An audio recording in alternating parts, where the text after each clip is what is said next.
Hello, and welcome to the Emerge Leadership Connection, the podcast that gives you the keys to unlock your heroic potential, develop into a legendary leader, and emerge into who you were meant to be. On today's episode, we have a conversation with Rachel Kaplan and discuss suicide and how to move forward, emotional potty training for grown-ups, shoulding ourselves, and failures in the therapeutic industry. I'm your host, Cody, Dakota, founder of the Leadership Guide and finalist for the Extraordinarian Award for coaches with ideas that can change people, businesses, and the world for the better for my ideas on leadership. Stay tuned to the end of the episode to discover how to join the League of Legendary Leaders, an association of leaders with the goal to raise $100,000 monthly to support nonprofit causes which are currently looking to impact the world and make it better for future generations. Now, on to the show. Hey Rachel, how are you doing today? I'm doing fabulously. How about you? You know, I'm loving life, living life. That's awesome. So, most definitely. So, tell me a little bit about what you do for our audience, and so we can jump into things. Okay. Well, hi, everybody. I'm a licensed psychotherapist, and I've been in practice for about 13 years. But what crossed our paths, the way I met Cody, and what I'm doing, the kind of leading edge of my work in the world, is I have just taken the deepest, most necessary, most effective aspects of the healing journey that I've learned over 25 years of studying it and walking my own path with it, which I'm happy to tell you about soon. I've combined that all into what I would say is the absolute most necessary thing we all need in order to be emotionally healthy and to have real well-being, real emotional resilience. And I've put that into, I've disguised it. It's a transformational course disguised as a podcast called The Healing Feeling Shit Show. And if you're looking it up, the I in the word shit is an asterisk because in the end, iTunes won and they didn't want me to swear. Darn you, iTunes. Facebook said, no, you can't promote if you use that word, even with the, the asterisk. And I was like, I don't care. Really? And iTunes said no. And so I said, okay, because you don't have a podcast if iTunes doesn't say you have a podcast. So that's what I'm doing. And it's really exciting.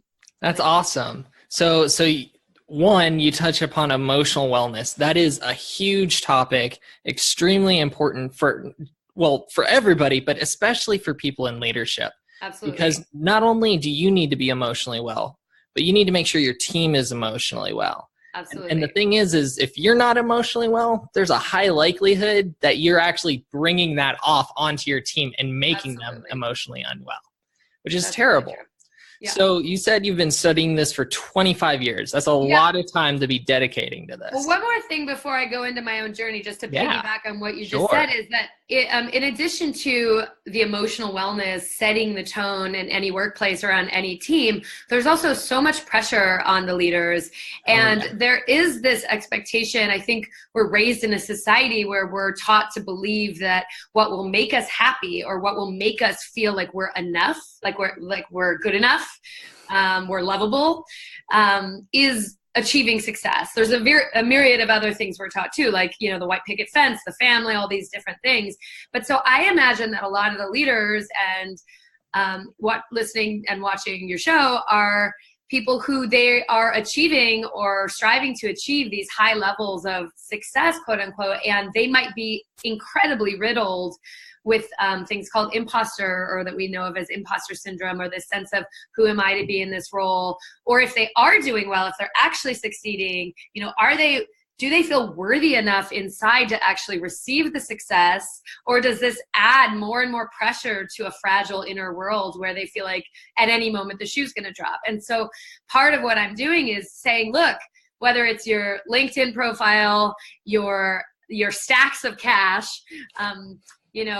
whatever it is you've been trying to do to medicate the not enoughness, to medicate your own emotional pain, chances are you've realized by the time you're well into adulthood, it didn't work. And we see that with successful people all the time, taking their lives, losing their lives in overdose. You know, it's really challenging. Even being really successful, even being famous is challenging. And so what I'm trying to offer is a way that people can actually heal internally, can get really good at having their pain so that they actually feel worthy of the success that they are generating in their lives. And so they don't feel like they're faking it. And so they don't feel like at any moment it's all going to crumble. And I think your leaders really need to know how to do that. Definitely. No, that's gigantic to be able to do that, because if you feel like you're not enough, eventually it will crumble around you. That's not what legendary leaders do. Legendary leaders create something that withstands time, that is remembered long after they're gone. And that requires the solid foundation internally first, before you can really achieve it externally. You can have all the money in the world and not be successful truly. And that's a huge key. Yeah, I agree. Awesome. So let's dive into your story. Tell me about it. 25 years into the healing experience internally. Yeah, I like that you said experiment. Actually, one of my cards, my old card said experiential therapy. And what was interesting is everyone read it as experimental. They're like, uh-oh. I'm like, actually, that was a brain twist. Look again. But it is an experiment, right? So yeah, so 25 years, you might be thinking, gosh, you look too young to have 25 years of, history or experience. But the deal is, and I'm just joking, you may not be thinking that, but I like to say that. It's true. She's very young looking. She does not look like she's had 25 years of experience. So. Well, I'm creeping on 40, so those kinds of affirmations are so useful. But You're the doing deal something is right then. That's for sure. You're welcome. Thank you. The deal is that I did get exposed to it kind of tragically young, and so I was my first love, my first attachment beyond my family happened when I met him at 12, and he was my world in some way for a couple years. And before both of us turned 15, within weeks actually of both of us turning 15, he committed suicide. And, that's suicide for anyone at any age is really just devastating for the people around someone who commits suicide. Certainly for myself as a 14-year-old, where I was struggling with just your average challenges of almost being a new teenager, being young in my adolescence, and really my own sensitivity, my own fragile sense of worth. It was really just, it kind of crippled me at a certain level. And the experience is much more convoluted than it sounds even. And one thing just to let people know, if they're curious about that, of course, I want you to listen to my show if you're interested, but episode 4, which kind of stands alone, the whole thing ideally would be experienced in order, but episode 4 is actually the memoir narrative of that experience, just to share as a means of helping people understand what it's possible to overcome. And because for me, this journey, so what that sent me on is like a relentless journey of studying healing for my own relief, really. Shortly after his death, I was trying to explore what do the different religions of the world say about suicide. And of course, it's devastating to read. They're all pretty much on the same page that it's not a good move for a soul. By the time I was a senior in high school, I was my honors project was the alphabet of healing. And so I'd started healing, around 18. I did some fabulous individual therapy during those years. So it was like the first layer. I thought I was further than I was, but, I spent my college years, I studied Eastern religions. I went to a college where the psychology department, I knew I wanted to be a therapist by 18, but it was very research focused. So I decided that wasn't the right place for me to study psychology. So I made up a major actually in Eastern religions and spent a lot of time in Asia, studying meditation, yoga. I speak Nepali. Really kind of looking at what does the East and these more explicitly esoteric practices have to teach us about healing. And then I went to, became a trained yoga teacher, did my undergrad thesis on meditation and its impact on us. And then my graduate degree was in counseling psychology. And so I've studied the Western, pantheon of techniques and technologies. And, I've been in practice as a trained therapist for 13 years now, like I said. And then the deepest mentorship and help that I received in that journey was actually through someone I would consider a total master, who, when I first started working with him, he lived in a mud hut, literally. I was shocked he had a telephone. Most of our work was over the phone. But someone who has, kind of through his own suffering and his own healing journey, was deeply initiated into a native healing lineage of a very profound kind of gift of, in that world, it's the Apache lineage. To be a healer means one who carries the gift, and he's an incredibly masterful healer. And that was kind of the most recent support I got. And, I had already been, while I was working with him, I had already been, professional in the world for many years. But through all of that kind of cross-cultural exploration, what I learned was, that the most important tenet of healing is that, we need to be able to actually feel our feelings. And on one hand, people, there's all these fun new cultural cliches about like, have the feels, all the feels, I'm in my feelings. It's like, which is cool. Yeah. It's cool that our culture is coming around to this, but generally, and the podcast really helps people understand how this happens, but we're really conditioned out of emotions. And men actually, this isn't as true right now, but generally speaking, in older generations, and, certainly our parents, I imagine, were under this conditioning. Men were not supposed to have feelings, or are only supposed to feel anger. And instead we're living in a world and an economy that is literally funded by us feeling like, we'll be happy if we buy, if we consume, when we get there. Exactly. And they're actually invested in us believing that, because to really love ourselves and to feel like, well, I don't actually need all these things. I don't need as many sweaters. I don't need the newest app or whatever it is, brings down their sales. And so the act of actually, between the conditioning we receive as children by very well-intentioned parents, and then, the conditioning of our culture at large, most of us have really shut down quite a bit of our emotional system. And the reason why my show is called The Shit Show is that I have found that the single best way to actually understand how we're supposed to relate to our emotions is if we look at how we relate to digestion and to our shit. And just to give you a little example. That's a really interesting thing to say, because I don't think I've ever heard anybody say that your digestion is literally the place to understand your emotions. I know. So I want to hear more about this. It's cutting edge.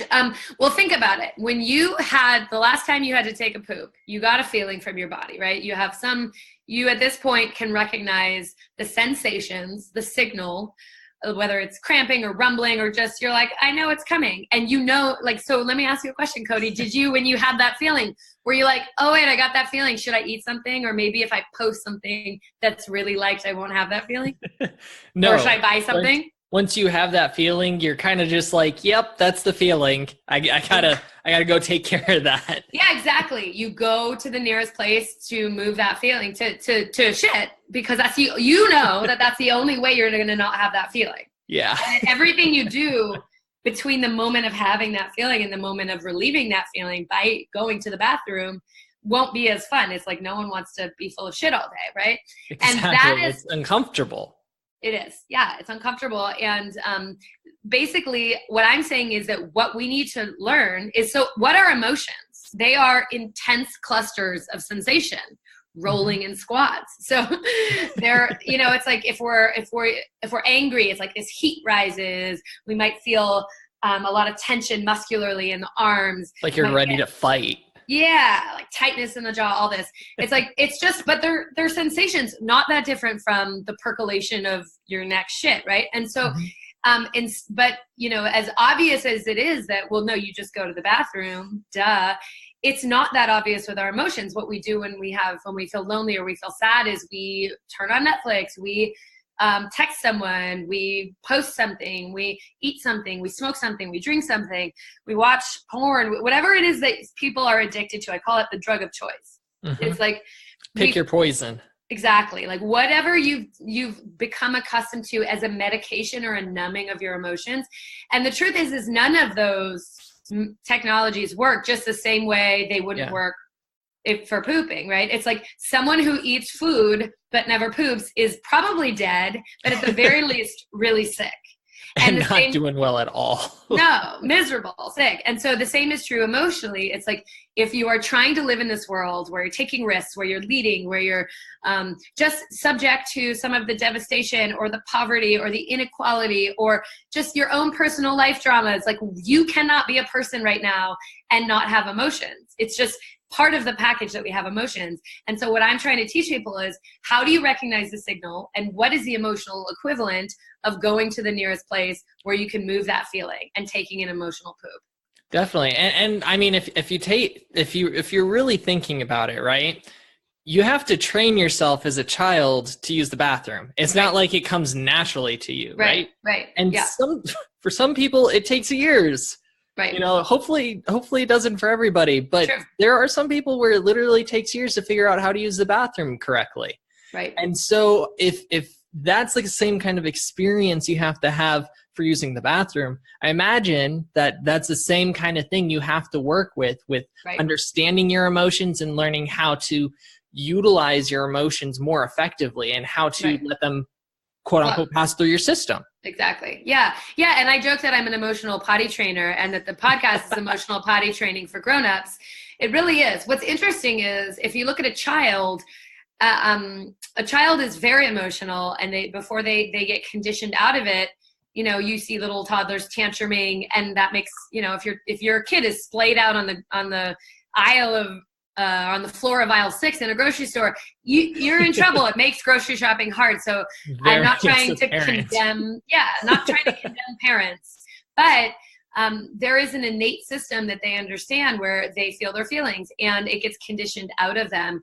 And so part of what we're going to look at through the course of, you know, the season 2, where I'm bringing in other kind of healing experts, is how do you raise children? How do you have parenting that supports the emotional system being this organic mechanism for homeostasis, for balance? Because to regain our balance or our baseline where we kind of naturally live at emotionally, if something bad happens to us, we actually have to like move the feeling or pass the feeling.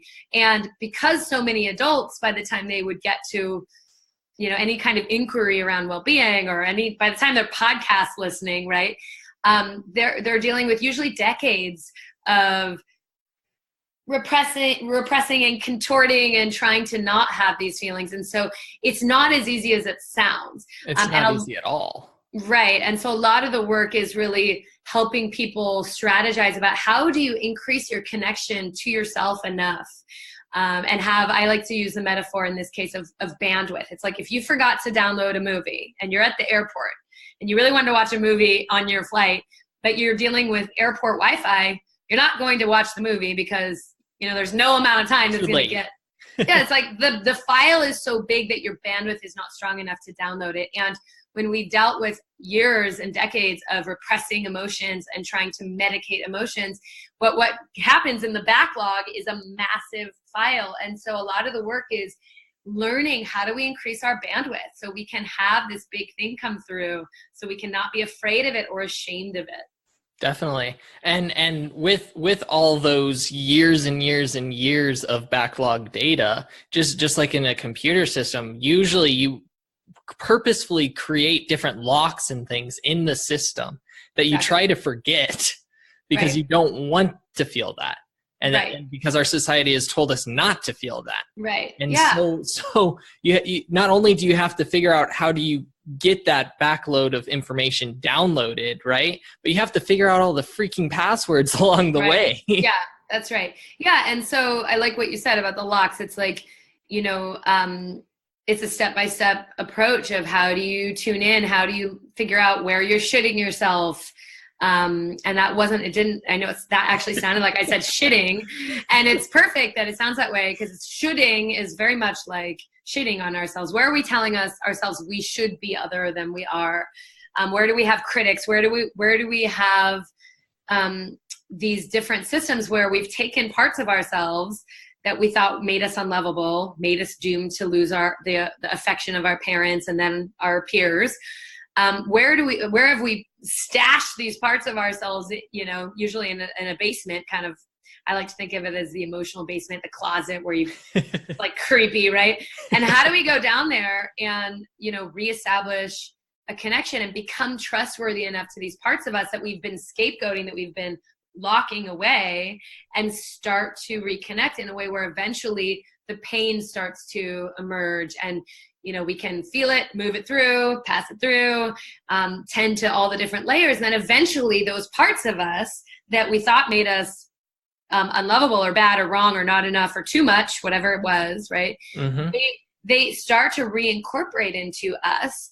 And then suddenly that's where you see, just to go back to this exceptional leadership thing, it's like the people who really change the world are not trying to fit into the world. They are doing the unique, weird, quirky thing that only they thought of doing in the weird way that only they can do. And they're, obviously it takes other skill sets too, but some of the most revolutionary people, I think, are people who are not trying to fit in. And if we think that fitting in and fitting what our parents were comfortable with, or what our sports teams were comfortable with, or what the, technology world or, millennial world, whatever it is, if we just try to fit in, we're going to be stashing away or locking away all of our brilliance. And so what I see is as people start to do this healing work and reincorporate these parts that they were sure made them bad, essentially, what you see is like a real brilliance and, kind of the medicine that they're meant to bring to the people comes out. Definitely. Yeah.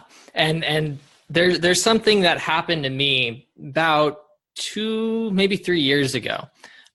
So growing up, right, I was considered borderline ADD, ADHD, which basically means I'm super high energy, but not so high energy that they need to medicate me. But I went through the school system being told that I need to sit still, I need to shut up, I need to focus in on the work. And I trained myself years and years and years to do that. And basically I got to a point where I basically told myself that I was very introverted, right? And so what happened a couple of years ago is I took a personality test from this book called Wired That Way, which I think is a phenomenal book. And basically it's got the different profiles that you've got. And when you go through it, one of the things they talk about is called a mask, right? And what it shows is you kind of look like you're 50-50 between two different profiles that are opposite of each other. And that doesn't really make sense because usually you can only be on one side, and you might be able, if there's like 4 pieces, right? And you might have some personalities of one of the other ones next to it, but not the complete opposite side. And so what happens is, because of something that happens in our life, whether it's parents, whether it's the school system, whether it's, sports coaches, whatever it is, puts this idea in your head that you can't be this way. So you create a mask of this other personality, right? So that it looks like you're this way, when deep, deep down inside, you're actually this way. Right. And so for me, I had one of those going on. And the way it shows up is that you have all the positive aspects on this side because you've trained yourself to be good at those. And you have all the negative aspects over here because that's just naturally what you go to. And you haven't trained in any of the positive aspects. You're just kind of stuck with the what's deep down naturally there. And so part of all of that discovery for me was figuring out, I have this mask that makes me look like I'm an introvert, but really I'm not. I'm actually more of an extrovert. I get energy being around people. I get energy from having conversations with people. I get energy from going out and doing things, not from sitting down, being quiet, shutting up and focusing. Right? So are you saying that the extroversion aspect of you wasn't cultivated and you hadn't figured out at that point how to maximize the strength? Exactly. Yeah. And in some respects, I'm still learning how to utilize it. Sure. There's a lot of times where I'll get into a social gathering and I've trained myself for years and years and years in one way that I still appear that way. I mean, we met at the New Media Summit, and you can ask some of the people who met me there there's quite a few of them that would probably say I'm introverted. I was actually on an interview 2 weeks ago, maybe, where the host said I was an introvert, and they wouldn't expect me to say this kind of stuff because that's how I trained myself to be for years. Right. Well, that was safe for you. Exactly. That's how you weren't going to get ridiculed and shamed by the teachers and your parents. Yeah. I mean, it's really amazing that your journey led you to, recognizing that, and how cool that now you get to grow into this other aspect of you that feels, essential to you. Feels and natural. Yeah, exactly. Well, that's what I meant by essential, like actually your essence, like who you are. Yeah. I like to say that, it's easy to think that we have a choice, like, how should I be? Should I be like this person, or should I try to be like this model? But I don't think that's how it works. I feel like it's, we can be the most balanced version of ourselves. We can bring out different aspects of ourselves. I was just talking to someone today who is an Ayurvedic practitioner, which is like the wellness component of yoga. So it's a 5,000-year-old system of how does each person live in balance with kind of their essential nature and also within the world. And so I do think that any one person, can be, a variation of who they are. But I think there's a really cool thing that can happen when we realize, oh, I just have to learn how to be myself really well. It's not about like, who do I want to be? But like, I'm the only one who can be me, And so starting to get really curious about that and starting to unfold, the good, the bad, the ugly of that, right? Definitely. Like, it's not always comfortable to be how we are. Oh, it's not comfortable at all sometimes, especially if we've trained ourselves to be a certain way for so long, right? It's kind of like you're in the middle of a dirt road and you've dug a ditch for years and years and years, right? And now you're all like, oh, wait, I don't need to be down. I actually need to be 5 miles that way. Right. Yeah. Like, how do I get out of this hole? Right. Exactly. And that's part of why I feel so good about the show that I created is I don't think it's easy. And I actually don't think the therapeutic industry is doing a good enough job. I feel like I give us a B- as an industry as far as really helping people heal. Why do you say that?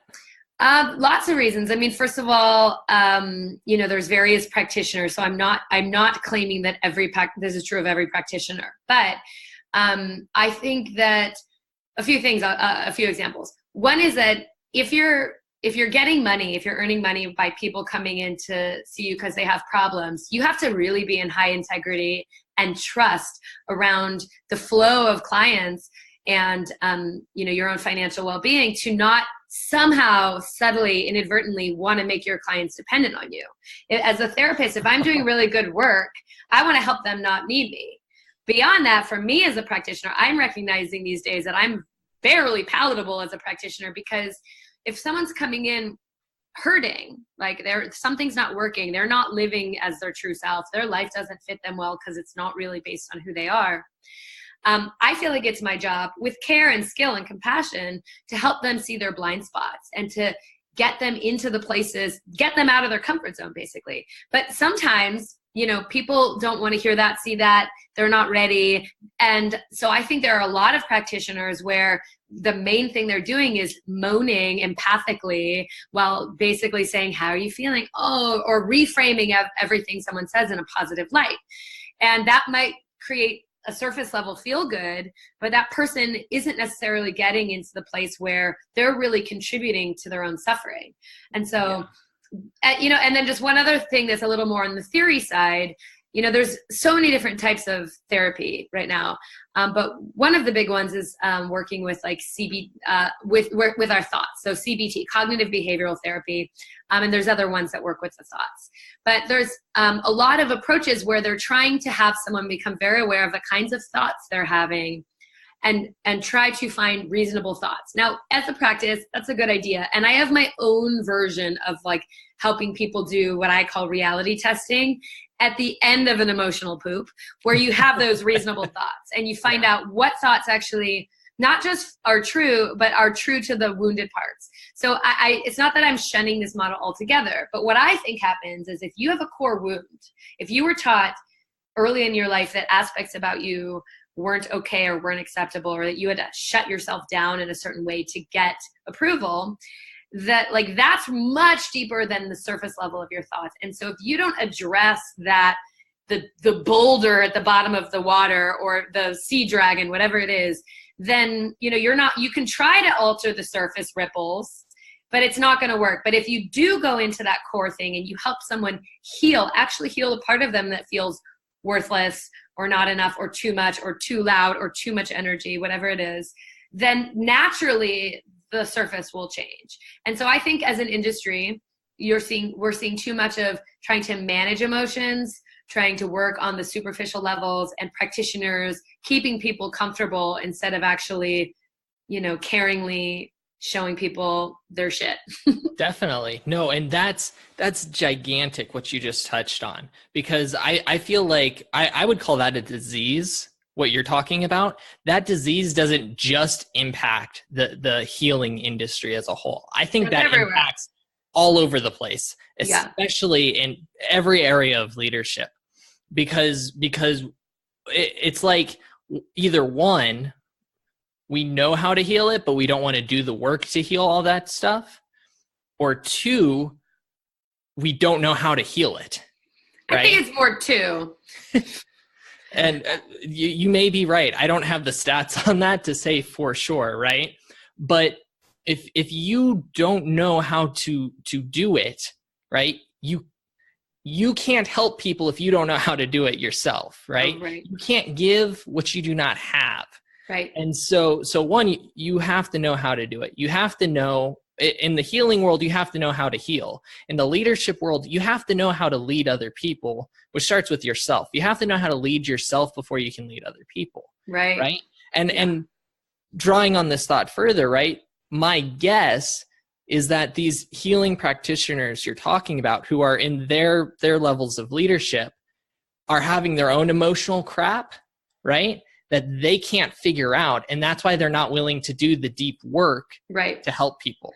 Well, part of what I've recognized is that to go as deep as it sometimes requires to get this type of true healing, there needs to be a need. And I think part of what I've finally reckoned with is that having something so devastating in this, really crucial moment of my life, adolescence is hard enough, right? Yeah.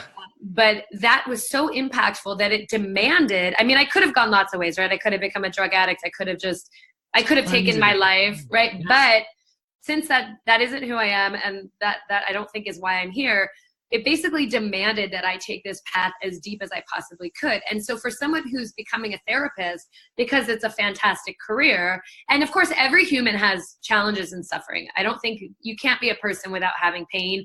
That's also why I use the metaphor of pooping, because everybody does it, right? It's like, we're all in it together.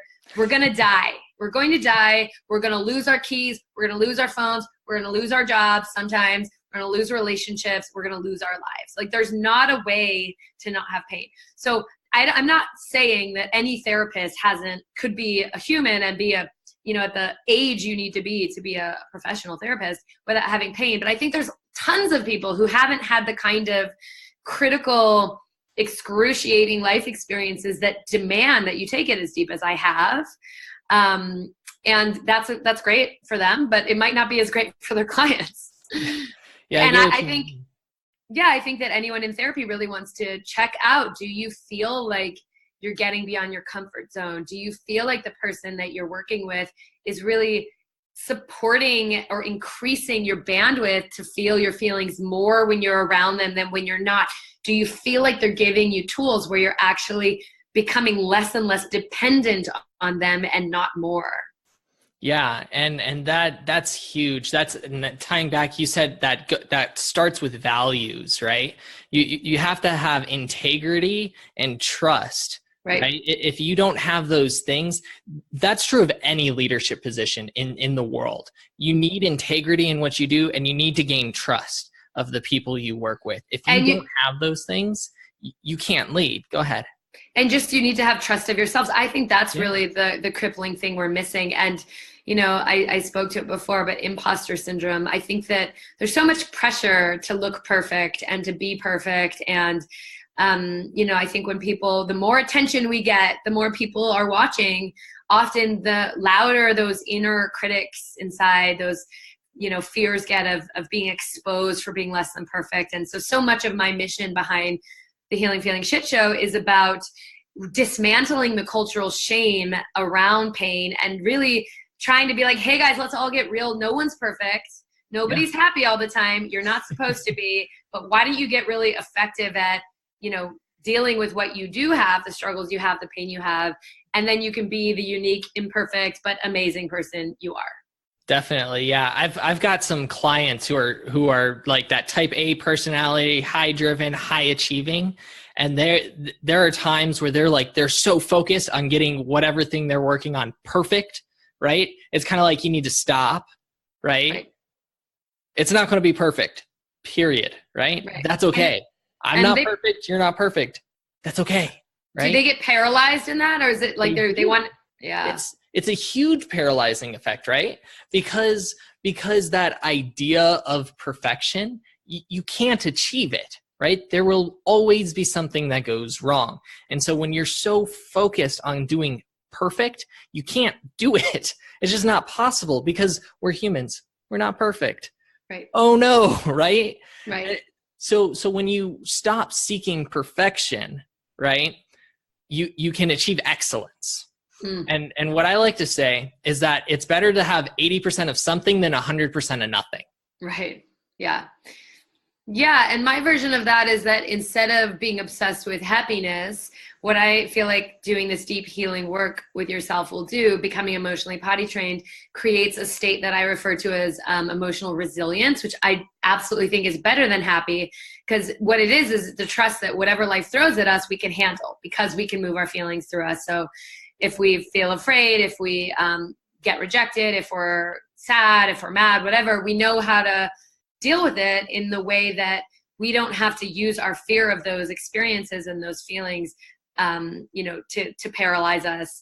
And so we can take bigger risks and we can, put ourselves out in the world because we know that we can handle the world and our lives and ourselves. Definitely. Yeah. You have to have that resilience, right?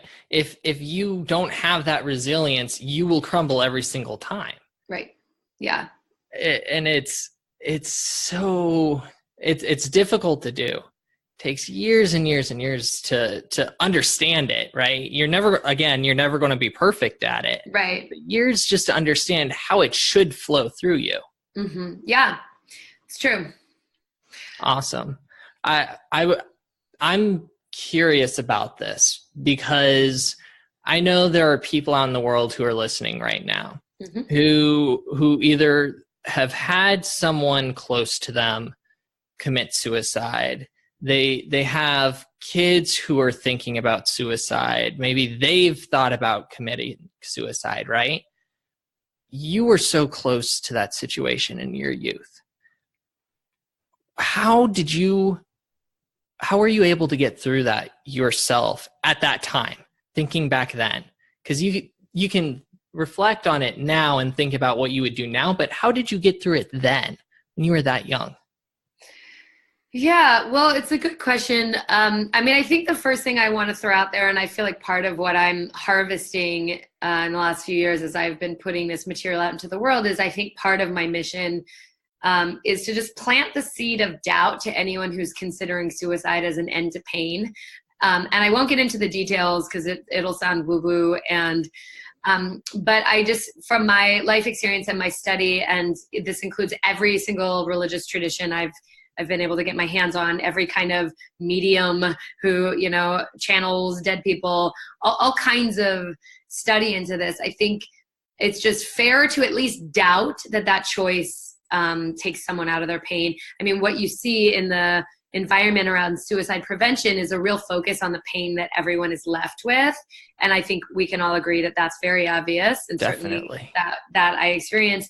But my experience is that I also think that person, the soul of that person, is actually almost paralyzed in a timeless version of that pain. So take it or leave it. You're free to think, anyone listening is free to think that like, I'm too far out in that way. But I just think if we doubted that, the people who would actually consider that choice are desperate. They're in a situation and a level of pain that feels intolerable. And I just think if you can look at one thing we know about being a person is things change. Sometimes we love it, sometimes we hate it, right? Like we age, we lose our hair, we get wrinkly, things that felt good stop feeling good, things that that didn't feel good start feeling good. Like change is one of the truths I think you can observe on the planet in your life. And I think that as hard as it is, if you can stick to your life and really commit to getting help, talking to people, doing like using whatever resource you have at your fingertips. I have absolutely given the best of what I've learned in the Healing Feeling Shit Show. Feel free to like dive into that, but get help for yourself, because in this world things can change. And my experience of the choice of suicide is that it's almost like taking out the beauty of that. And when you're in that much pain, you don't want to stay in that much pain. Like there's a great quote that says, when you're going through hell, keep going. You know, it's like, don't stop in your deepest suffering. I love the way you phrased that. You said the beauty of the pain, right? I would agree that I think there is tons of beauty that you can feel, that you can obtain through that pain. Right. I think that life without pain is very boring. I think that part of what we seek is a hero's journey, right? And every hero has to go through a period of time where they fall, right? It's a natural part of the cycle. And what makes the person heroic is when they stand up after falling, right? And continue forward anyways, right? Yeah. And if you're thinking about suicide, I've been there. It's a hard place to be, because you feel like everything's done. You feel like it can't get any better because this has happened and this stamp has been put upon me that can never be removed. And in some respects, maybe there's a portion of that that's true. In my opinion, the most insidious things are the things that are only partially true, right? Maybe that stamp has been placed upon you, but that stamp doesn't have to define you forever. Right. I'm blanking on the name of the book. You might know it well, but there was a guy who was who was a Jewish man during World War II.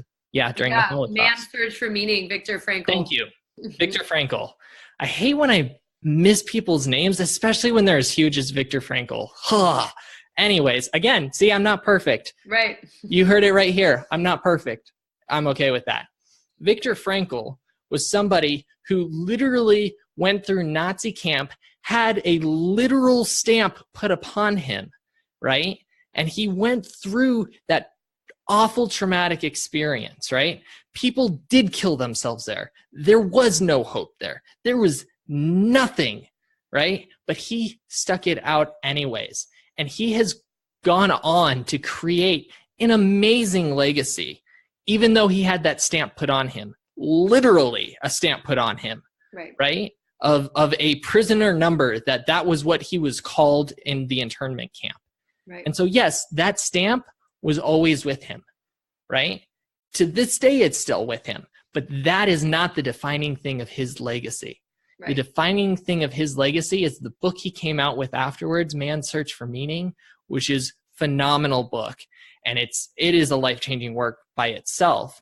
And it has changed millions of lives by itself. Right. Yeah. And so maybe you do have that stamp put on you. Maybe it will stick with you. But that doesn't have to define you going forward, and you can rise above it. Right. That's right. Yeah, it's beautifully said. And, I just want to help people avoid that trap. Just if you do want me to say, the one thing I'll say is I think the first few years after, because I didn't answer your question, I said something else, but the first few years after his suicide, I did have a fantasy that I was going to kill myself. I'll just expose myself for being weird one more time. This was really this has only happened this one time in my entire life. And when you hear the story, when you go to episode 4 of the HFSS, you'll hear this, but right after it was confirmed that he was dead. And I knew he was dead when I called in the morning and heard this thing, but like nobody knew, it wasn't confirmed. I was the one who talked to his parents. It was really just devastating, but I'm in his house in the moment. My mom's there, his mother, brother, and sister are there in the moment that it was confirmed that he was dead. And it was just the most chaotic scene you can imagine. But in this moment of utter chaos, I heard a voice, and I've never heard voices. It's never happened again. It wasn't his voice. It was unclear. Like, I don't know if it was something inside or external. I don't know, but it said, it's clear as day, you will never do this to yourself. And then it was gone. So I heard that. Ooh, I just got shivers. Yeah, okay. It was really clear. I heard that, but I just, I put a note in his pocket at his funeral saying I'm coming. And for probably at least 2.5 years, there was some part of my mind that was like planning. I made a few different very loose plans. And I think I knew that I had actually tried to stop him from committing suicide by saying I was going to do it too, just as the only way I could try to intervene. And the night before, I, told him repeatedly that if he did it, I would never forgive him no matter where he went, and that I would do it too. And it was really like my effort to stop him. So I never really thought that was true. But at the same time, my attachment to this person was really the entirety of what I cared about. I was like obsessed, as a teenager can be. Yeah. And so I don't think I really believed it, but there was always this part of me when I would cross through one of those timelines. Like, for instance, I'd be like, maybe I'll kill myself this summer before going back to school. And then right as I was going back to school, there was some part of me that would grieve over the fact that I wasn't doing that, and I was still in this, terrible pain.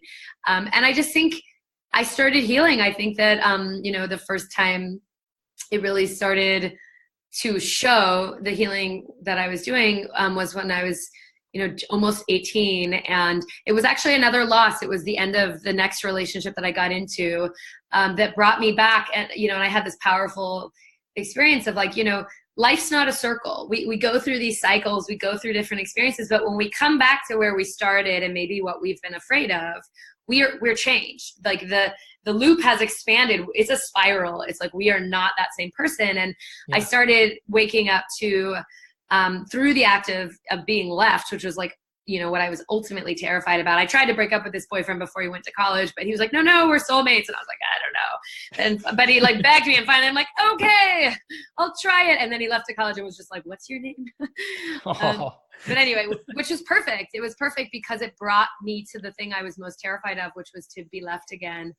And I realized that I had healed and I was not that person. Now what I know as a 39-year-old, 21 years later, is that was the beginning of a journey, and that some injuries, some experiences, use the word insidious. It's a beautiful word for sometimes certain experiences, like this experience, like certain traumas, rapes, like they are so insidious in our being that it's easy to plateau and feel like you've addressed it and you can kind of function, you can hobble around the world with your injuries.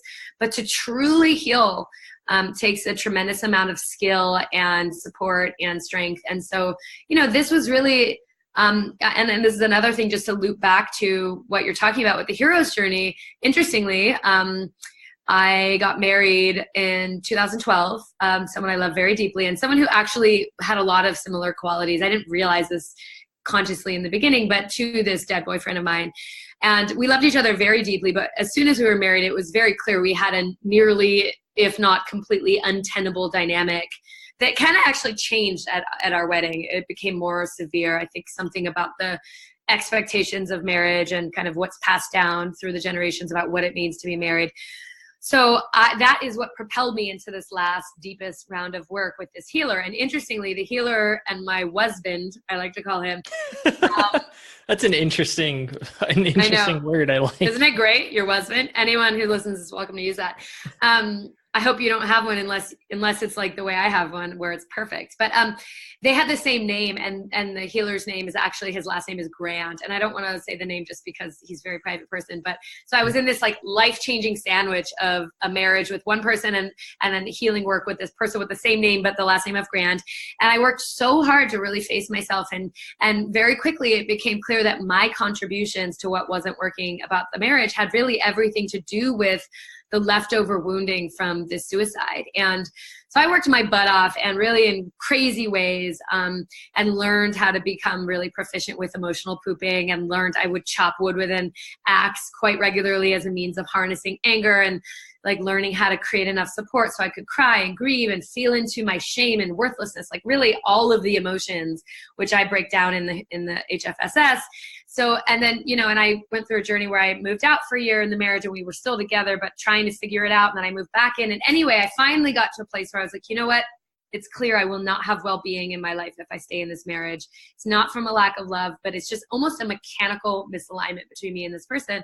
And I finally got clear I was going to leave. I sat with it for a couple of days. We agreed to talk on the next open day, which was Saturday. And what day was that? It was the 22-year anniversary to the day of the dead boyfriend's death. Ooh, that. If you could talk about fate, that might be one of those moments. And one more piece to that, I then found the dream apartment, within which I sit right now. And I knew the housing market intimately because I had been, you know, in this process of in and out of my home. And I knew this was the place I wanted, and I got it, which was great. And I planned to move all the big objects in a truck on a Monday, but it was really rainy that winter. And so the movers and I decided we should push it back to the next day, to Tuesday. And what was Tuesday? It was the dead boyfriend's birthday. Yeah. Oh my goodness. Yeah. And so, right. And so, you know, and I don't regret a day of that marriage. You know, I actually, right before I got on this call, I got a text from the husband about something. We're in community. We navigate like being around each other. But, you know, it's like, we're so afraid. You talked about the stamp. We're afraid of failure. We're afraid of rejection. We're afraid of, you know, there was a time I was terrified of the shame of getting divorced. And what would my college friends who already think I'm out there, what would they think of me? Or what would these people think of me? But I got so strong, and I got so committed to actually really being who I am, and really loving who I am, and supporting my chance of well-being in my life, which we get, you know, whatever you think, whether it's many lives or one life, it's like, I know this is the life I get as me, Rachel Kaplan. I wanted to enjoy it. I want to have well-being. And so I just had to face this terror of, you know, what it would mean to leave a marriage. And I left the marriage in this really powerful way, as far as like, you know, the alignment, the synchronicity. And I'd say it's in the last 2.5 years almost, since leaving the marriage, that I've really been able to recognize how strong, how whole, how healthy I am, and what a voice of wisdom, expertise, and help I am for people. And that's when I've up-leveled my game around putting what I know into the world through HFSS, and saying, look, I'm willing to really be part of this conversation and help all of us, you know, hurt. And so it's one of those moments where you could look at it as a failure, but for me, it's like, it's really the exact medicine I need. And so sometimes we need to trust our lives. We need to trust the falls. We need to just learn to honor and support ourselves and feel our feelings, poop them out. No big deal. Wash your hands, go about your day. Definitely. And there was so much in that whole thing. One of the, tying back to the question I asked before, is if you're feeling that feeling of possible suicide, I think that we all have a small voice inside us that tells us keep going anyways. I think it's really important to listen to that voice. Another thing you were talking on was that you got into this other relationship and it didn't work out because of the pains of the past. Mm-hmm. And I think that's huge. We have to overcome those problems, those challenges that we're experiencing, those failures we've had, those deep emotions that are still hurting us before we can really move on to the next better thing, right? You have to level yourself up before you can get whatever lies at the level up. Right. I do agree with that, but I want to say I actually don't think it was a failure, the marriage. I mean, because I actually think that marriage... I wasn't trying to say the failure was a marriage, but I'm saying in general, right? There, you could experience I agree with what you're saying, but I think sometimes, like, I think the marriage was for the explicit purpose, like, of me healing from that tragedy and becoming the healing helper I'm meant to be. And my husband is now in a healthy, happy relationship, and he learned so much about being... You know, he did not enter our relationship with the same skill set. He got like a PhD in relationship through our challenges, and now he's able to show up with such a deep prayer for his life. So I think one of the things just to throw out is like, loosening our vision about what is actually success and failure. Like everything has a shelf life, whether it's a company, a team, a relationship, or our lives itself, and so just, kind of looking for what is the perfection of how things work or don't work. And Definitely. I agree with you that, like, if I want a healthy relationship, if I want a relationship that is a fit for me, if I want something that isn't based in wounding, I do need to address those pains. And that I totally agree with also. Definitely. Yeah. And I think there is this societal stigma, which I think a lot of it comes from our educational system, which I think there's a lot of failures in our educational system, but it's this concept of failure, right? So many people think like failure is the end. And if I fail, there's no hope after that. Right. And what I've found in my experiences is, one, you have to have failures. And two, sometimes those failures become your greatest successes. Right. Because this thing happened, because this failure happened, right, you were able to succeed at a whole different level that you never would have been able to without it.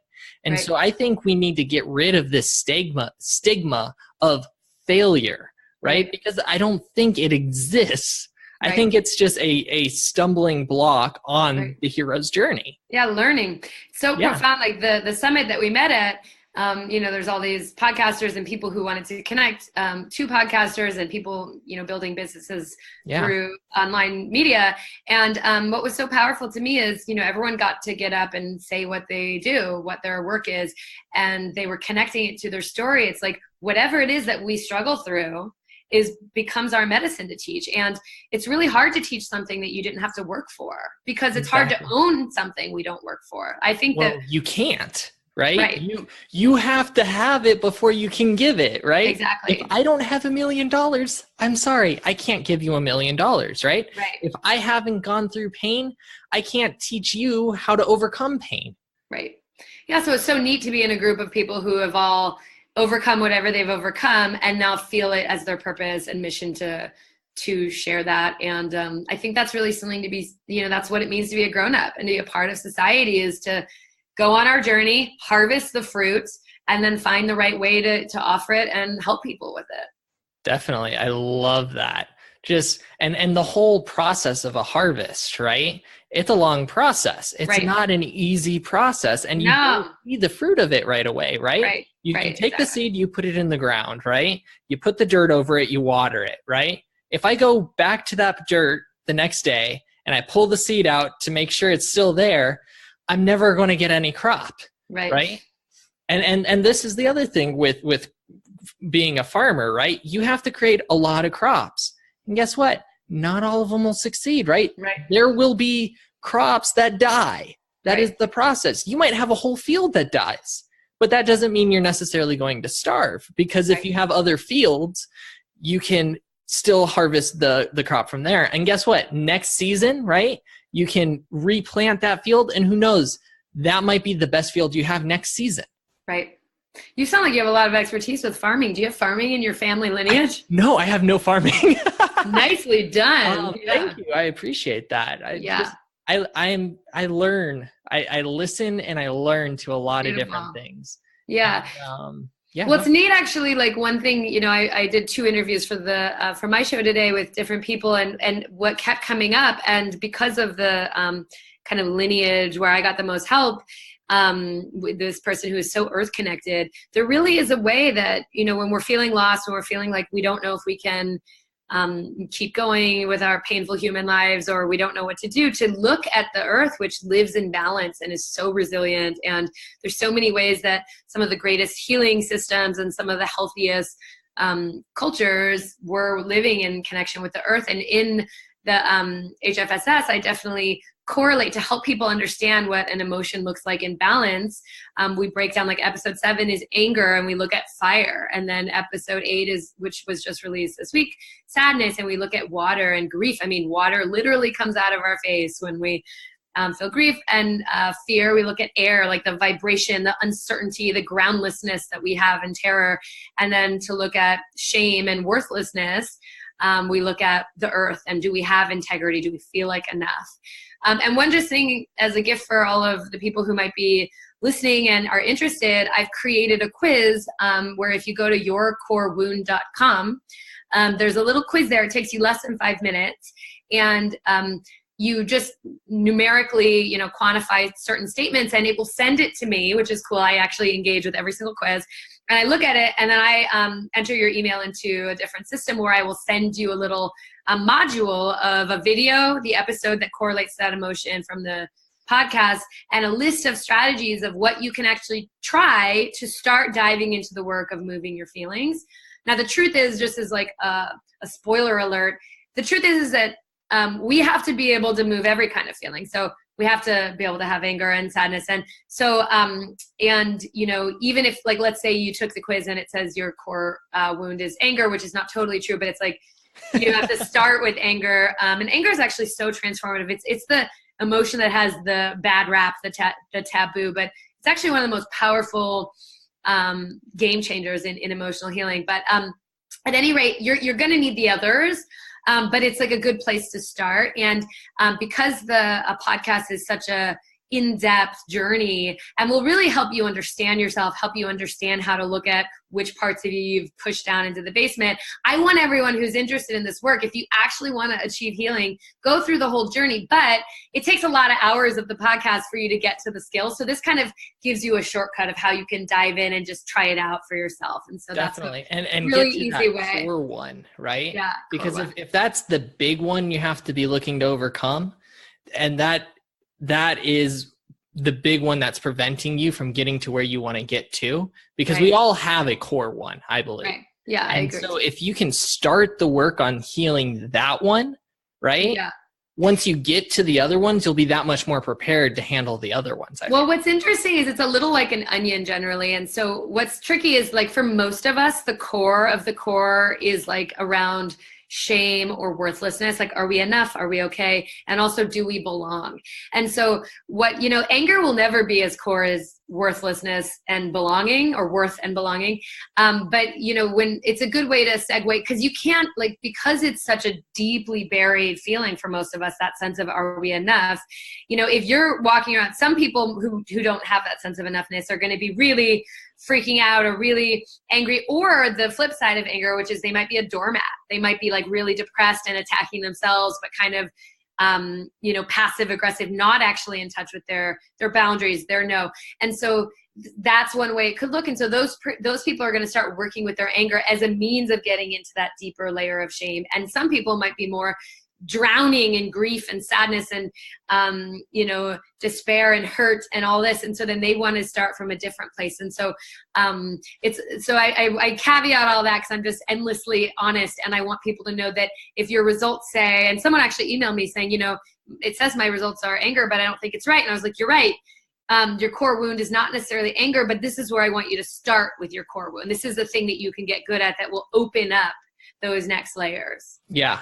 And I love that concept, right? Because I think human beings are there's infinitely know to more about ourselves, right?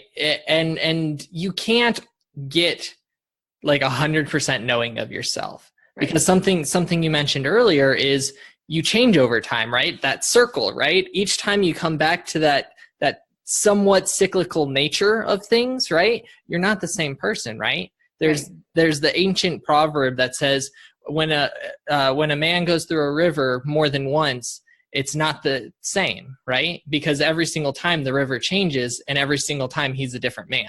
Right. Yeah. And it's the same thing with us. Every time we think we completely understand ourselves, we have this awesome opportunity to learn something we never knew about ourselves. Right. To change. Yeah, which is why I encourage people who want to end their lives, stay in it. You're going to change. There's no way you'll stay exactly as you are. It's just impossible. It's literally impossible. And if you feel bad enough that you would end your life, I guarantee you it'll get better, because it can't get worse than that. That's as bad as it gets. So you're absolutely on the bottom. Push off, get some help, and let's keep going. Definitely. And that's a big piece of everything, I think, is especially in the US, right? We have what I believe is the myth of independence, right? It's this concept that if I become independent, I will be at the highest level I can be. And I don't think that's true. I think that actually shortcuts where we find the highest levels, which is interdependence, right? I can't live on my own. It's not possible. We're not designed, people are not designed to be on their own. We're designed to be in parts of community. We're designed to help each other, right? And I think a lot of times, the deeper our depression gets, the more we withdraw from people. And that's the time where we need to seek out more people. We need to seek out better people in our lives. We need to seek out people who have experienced what we've experienced so we can figure out how can they mentor us through this. Or we need to seek out healers, right? Whether it's a psychologist or a therapist or, or however you want to look at that, right? You seek them out so you can learn the techniques that they've found in themselves help heal people so that you can use that to heal yourself. Or you need to find a coach, right, who can teach you how to take whatever that emotion is and repurpose that emotion to give you fuel to do something else. One of the things you talked about is that anger can be a really powerful emotion, right? Just like fire.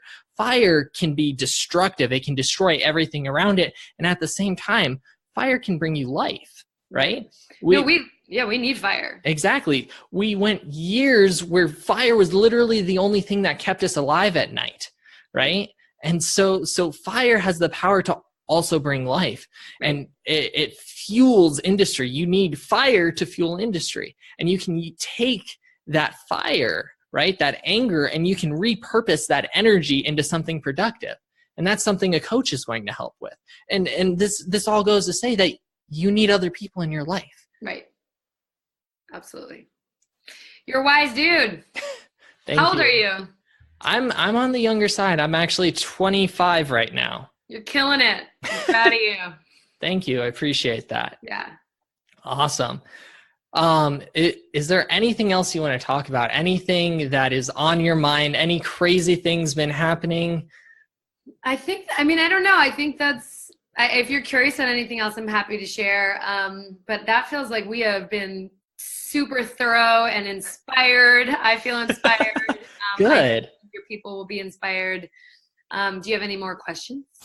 I think I'm good right now, but this has been just a fun conversation. Absolutely. There's so much you can unpack in emotions, and I know for a fact we definitely have not covered nearly everything there is to go into, because again, we're infinitely complex. We can continue to go deeper and deeper into those layers of onions. Yeah. I think I would just say to anyone listening, just to don't be afraid of your pain, and since there's no way around it, you've already tried that. We all have, just to get some skill and move toward it. And, it's totally, everything is healable. Everything is feelable. Everything is flushable and move throughable. And so, and I'm happy if people do reach out or they listen to the show. I have, if you go to healingfeelingshitshow.com, there are ways to reach me. I'm happy to be a part of it. I'll be guiding a group hopefully this summer, once I get the right size for the group, through a guided journey through the shit show, their own shit show,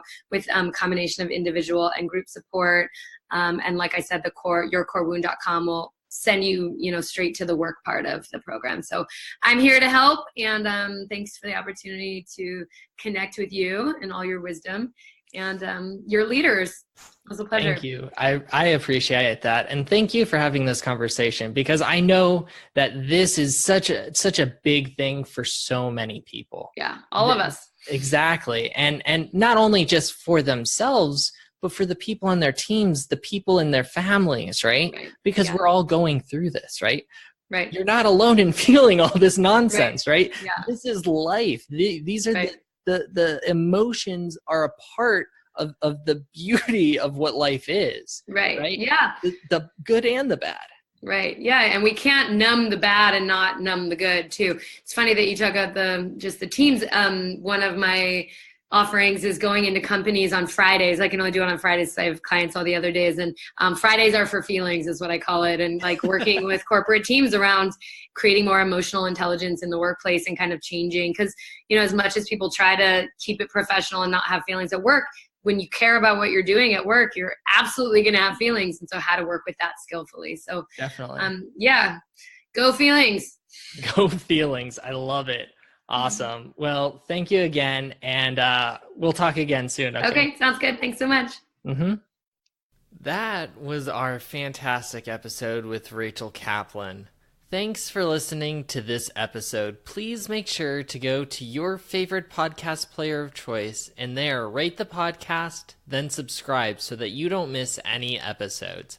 And then, if you truly want to be a leader, share this episode with someone that you know will be impacted, because the best leaders fuel not only themselves, but others as well to their heroic potential. If you want to unlock your heroic potential faster, then you will want to join the League of Legendary Leaders, an association of leaders who are dedicated to unlocking their heroic potential, unlocking the heroic potentials of others, and where legendary leaders are born.